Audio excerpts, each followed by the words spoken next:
Hello, everybody. Welcome to the Full Court Press. I am your host, Drew Duncan. Do not forget that Facebook, Twitter, and Instagram is all at Drew Duncan83. Additionally, you can find me on YouTube. Simply look for Drew Duncan. And, of course, the Full Court Press is on Facebook and Instagram as well. You know, a lot of questions are and have been raised about the type of basketball that we're seeing in the NBA now. The quality of basketball that we're seeing in the NBA now, and is it geared towards the offensive players? And one of the things that I've been saying for quite some time is that while the game is still the game, there are some significant changes. And I do believe that the NBA could be on some levels trying to make it more entertaining so that way there's more offense, even though in this particular series with the Raptors and Warriors, we're actually seeing much more defense and actually some really bad offense intertwined with that as well. But the point of fact remains is that we're seeing a lot of cheap fouls. And it's something that has become increasingly frustrating on my end for a while. I mean, you've got in this, especially in game 2 of this series, Boogie Cousins going to block a shot, clearly getting all ball, and still being called for a foul.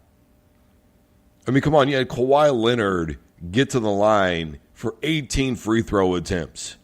I mean, both of these teams at one point, just in game 2 alone, were both in the bonus with less than 5 or just under 5 minutes to go in the second quarter. Both teams were well into the bonus. And the idea behind it, a lot of people believe is, well, this is entertaining basketball when you see a lot more scoring. And I just don't think that that's the case. I think people like seeing a good mixture of offense and defense. And when you want to make the game palatable on a high level for everybody, we've got to remember that this is the NBA, and cheap fouls for James Harden and Steph Curry and a host of other guys should not exist.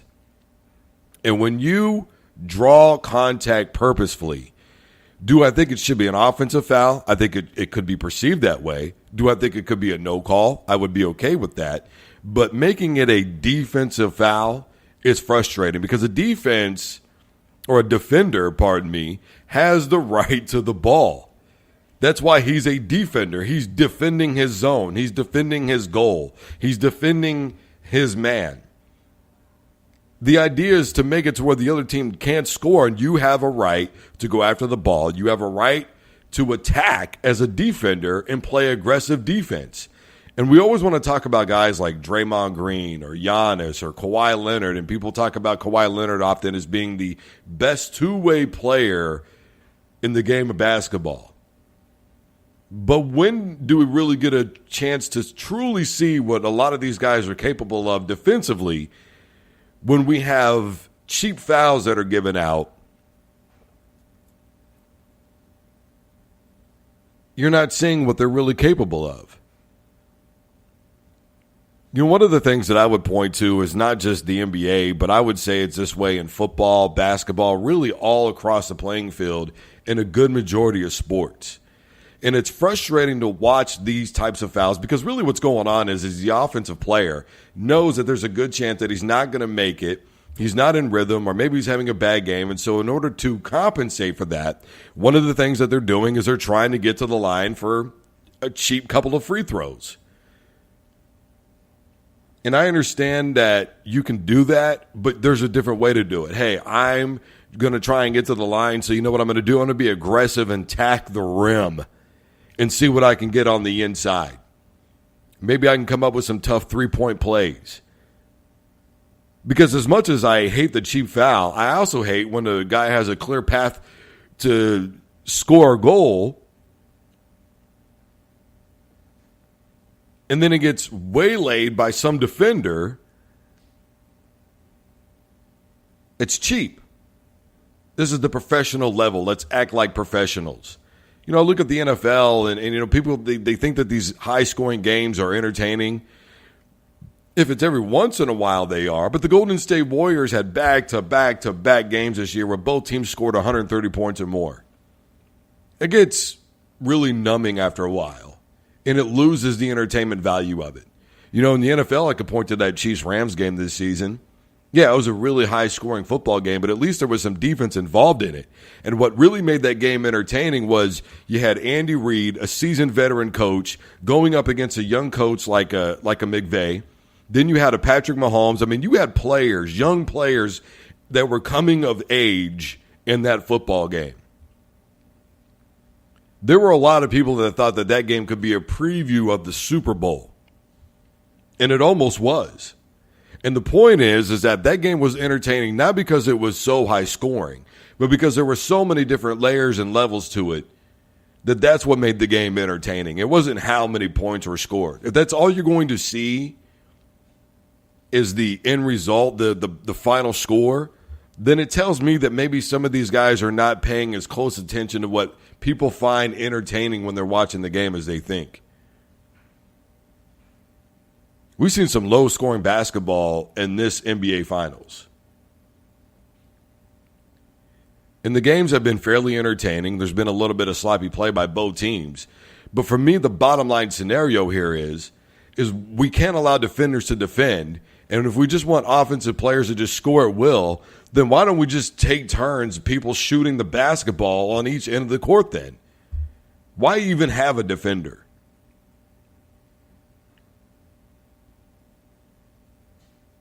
In the collegiate level, I mean, I understand it to an extent. But when you're a professional athlete, the game changes all the way around. A true test of skill of one offensive prowess should be their ability to create space on their own and truly go against somebody who's like a Gary Payton and be able to beat them one-on-one or use the team that is around them to beat them. Rotation plays. That's what the triangle offense was really all about. It was the counter to the physical defenses that they were going against with the New York Knicks, the Indiana Pacers.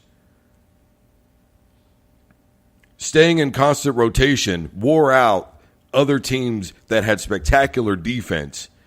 And later on in the game, their conditioning for the Chicago Bulls was far superior of that of any team that they were going against.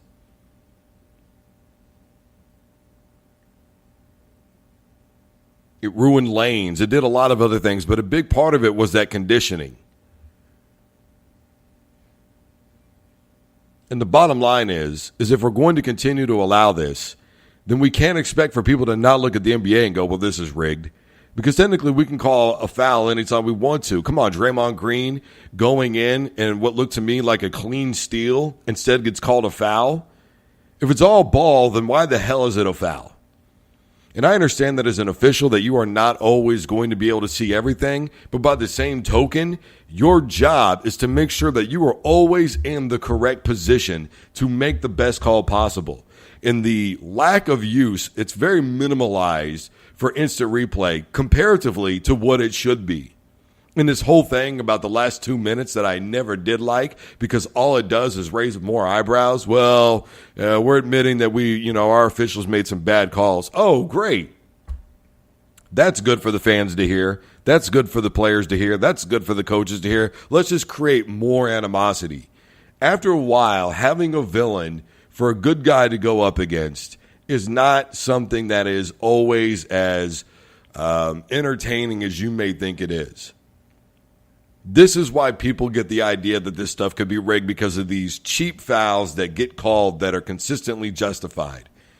Look how many times both of these teams have been to the free throw line. It is absolutely egregious how many times both of these teams got to the line. By the way, case in point to all this, tonight alone, 26 free throws for the Toronto Raptors, 23 for the Golden State Warriors. My goodness. Guys, I am Drew Duncan, host of the Full Court Press. Facebook, Twitter, and Instagram is all at DrewDuncan83. Don't forget to use the hashtag Don't You Dare Touch That Dial when you share this post. And, of course, on Instagram and Facebook is the Full Court Press. YouTube, look for Drew Duncan. And as always, don't you dare touch that dial.